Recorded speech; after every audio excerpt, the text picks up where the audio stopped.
Impunity is being perpetuated by one William Samoei Ruto, who has decided the Constitution is not his true north.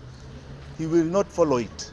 No matter what you do, no matter what you try and do, your time to rule, to govern this country is over. It is over. And the country is coming for you, not just Jimmy. We are coming for you. We are people who obey the law. We are law-abiding citizens of this republic. And we are here attending court on trumped-up charges. These police, and let me not say, I want to say William Ruto's police, have all the time to tafuta crime on innocent people. But 71 young men and women died on the streets. I've not seen one person brought to court to account for those deaths. There are people who were found in a quarry, young women. We are told there was a man who escaped from prison. We have never seen anybody brought to this court and charged with those crimes.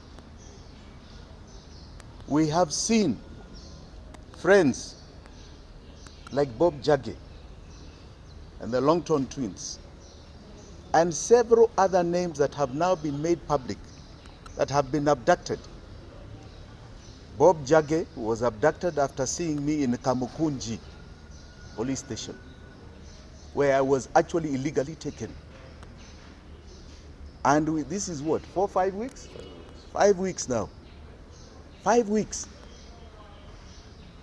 We have yet to know where he is. And the Longton twins, we pray for their families. The people who are committing these crimes are not before these courts. They are not charged. This is what you call embedded impunity.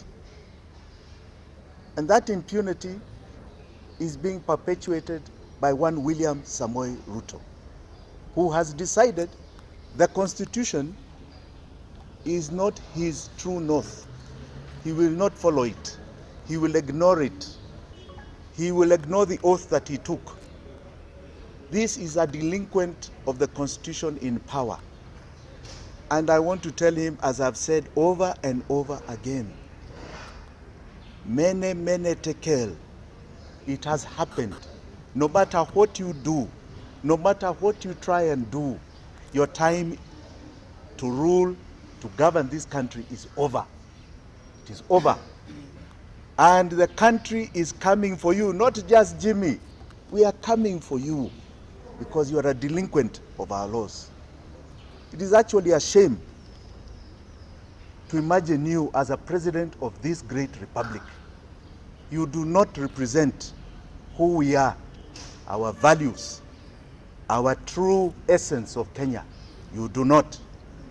And because of that, know that your time and the time for honoring yourself is very soon coming to an end.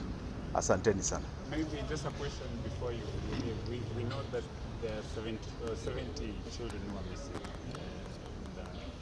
And you've spoken about the government not following up. What can you say about it? Yes, I saw the DCI trying to respond to those claims that those are children who did not come to school.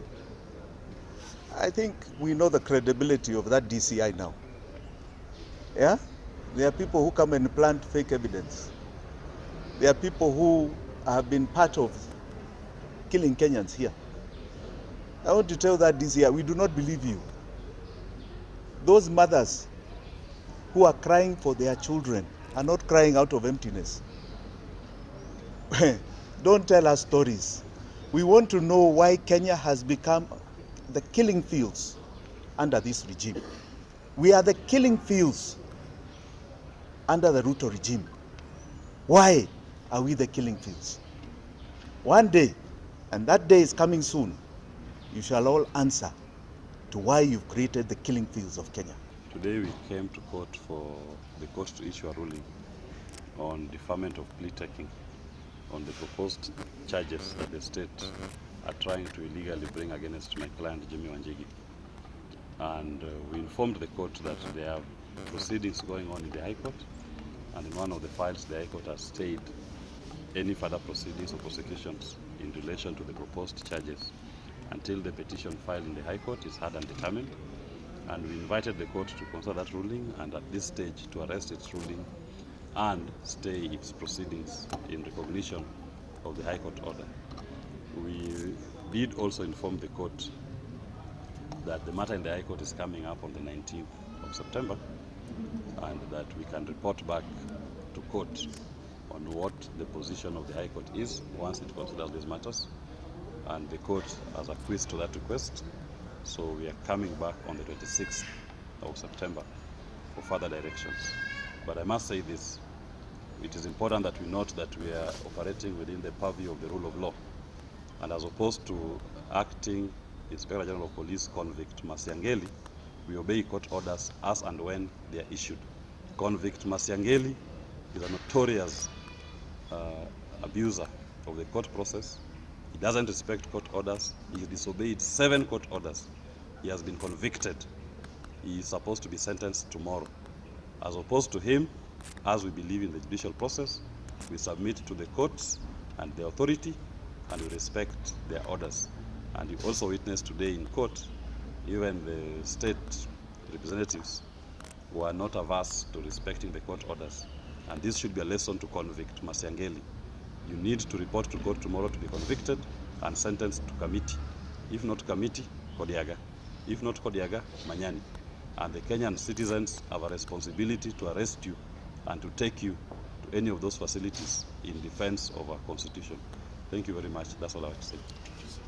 We also have with us the president of Bunge la Mwananchi, Jacaranda. Some of the members of that Bunge had also equally been illegally arrested and arraigned in court on similar issues, allegedly because they are associated with Mr. Jimmy Wanjigi. So they were arrested and they planted fake explosives on them and purported to charge them for that offense and allegedly for creating disturbance. So the president of Bunge, Jacaranda, is here and he can talk to you. Yes, I'm called William Jahom, Bunge la Mwananchi president, Jacaranda headquarter.